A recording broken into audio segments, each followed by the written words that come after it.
we'll make the second one, and we'll make it different. Each one we make will be different because we will be putting a lot more into it because they have a lot more information. You're making a second one?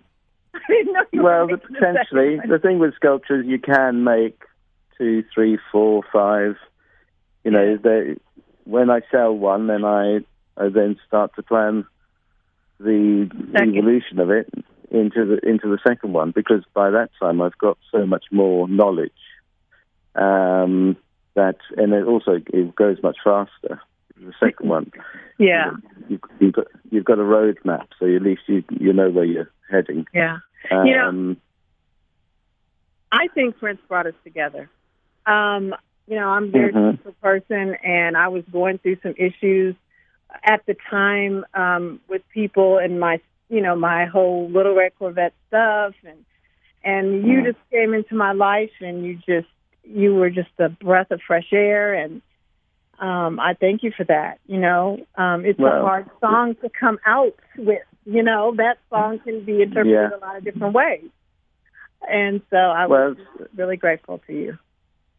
It's very nice of you to say that. The reality is, people don't always understand the power of art, whether it be music, whether it be fashion, whether it be paintings.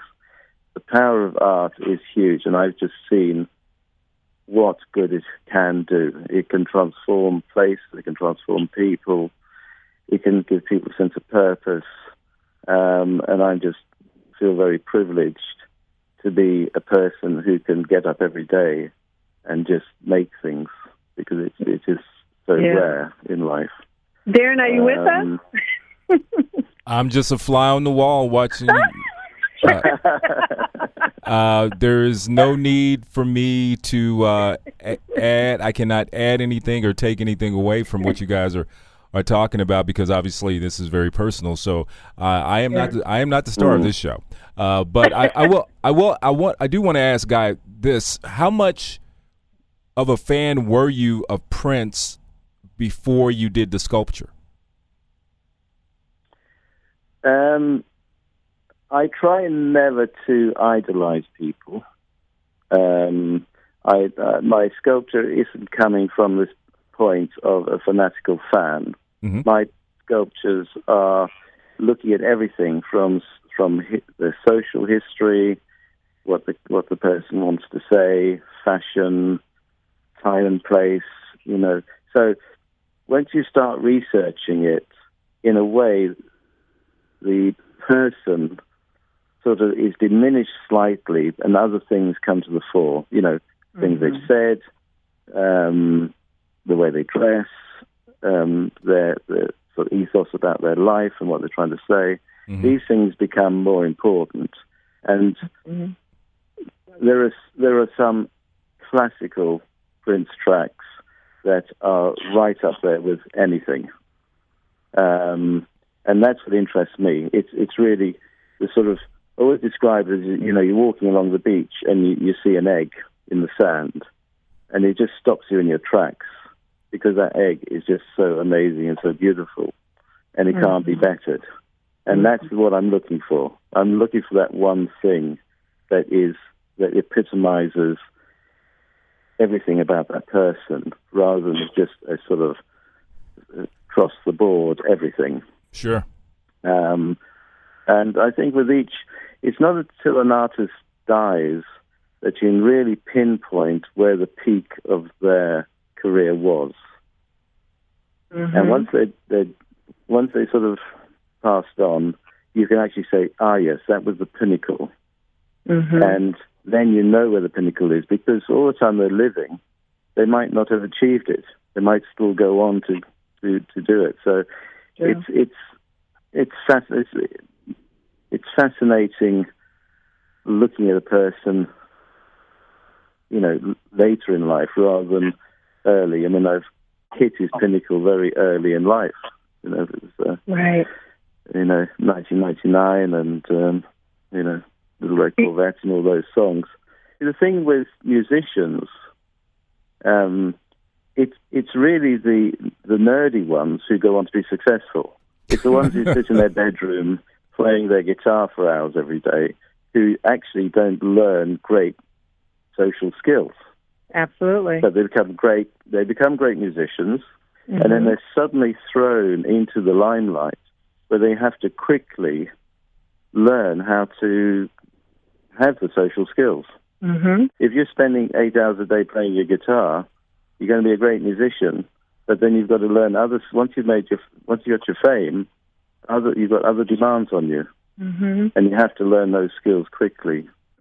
That old genius thing that makes you a little quirky too, Yeah. Yeah, and when you're a genius, not that I could say that I am, but when you're a genius and the rest of the world doesn't know, that's a difficult place to be.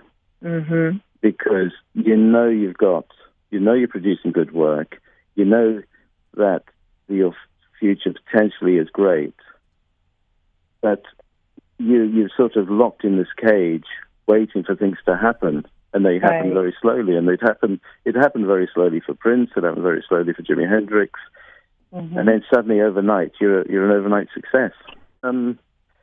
Artistic lot are quite complex, because what we need in life is this balance of security and excitement. You can't create unless you've got the excitement, and you can't create unless you've got the security.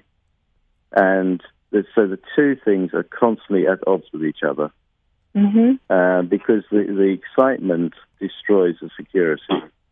The security makes you content, and then you don't create. Right. So you have to keep You have to keep building things and then destroying them in order to get the adrenaline to create more. Absolutely. And I think it's a very self-destructive process. I think the reality is that, that's the fuel that goes into the engine, that puts the creative drive into the artist. If you don't have the pain, you just cannot go out there and say anything. The people who live very comfortable, easy lives don't have the experiences they need in order to put it down. It is the pain that it's unfortunate, but it has to be the way. Yeah. Yeah. Well, I can't wait to see you. And it's going to be. It's moving it. It's gone from this continent. It's going to your continent. Yeah. And hopefully it'll stay there and move around, and we'll find other places to show it. Oh, we absolutely will find other places. We'll say too, if you are curious about checking Guy's work out, you can go to Portelli-Sculptor.co.uk. That's the website. You can just Google him. He comes up right away. Guy Portelli. That's Portelli. So you can check him out there. A lot of his pictures of his work of course, the pictures do not do it justice, but it gives you an idea of what he's created. And then, Guy, if you want to tell us again about the show in South Beach, again, where they can find you. Yeah. Well, this is the Pulse Art Fair with international galleries, and so I'm there with a London gallery, and it's open to the public on the 5th to the 8th of December. Yeah. It's going to be a great show, and hopefully we'll have the best piece. Yes. I'm sure we will. I cannot wait to see it. Yes. And I'm also bringing the small Bowie sculpture and the John Lennon and the Grace Jones, so I shall be well represented. Oh. We're really looking forward to you coming across the pond and sharing your work with folks here in America, and your work is extremely impressive, and I really appreciate the fact that you give of yourself, that you when Mi-Ling reached out to you, you decided to make her a part of it after basically it was already, the die had already been cast. Crazy. That's quite an unusual act for an artist, and that says a lot about who you are as a human being, and I really appreciate that. Well, Thank you for saying that.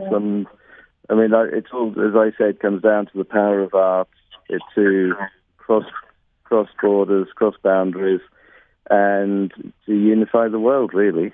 That's what we wanted to do. It's all about love. Absolutely. More of it. Yeah. And thank you for inviting me onto the show. Really appreciate that.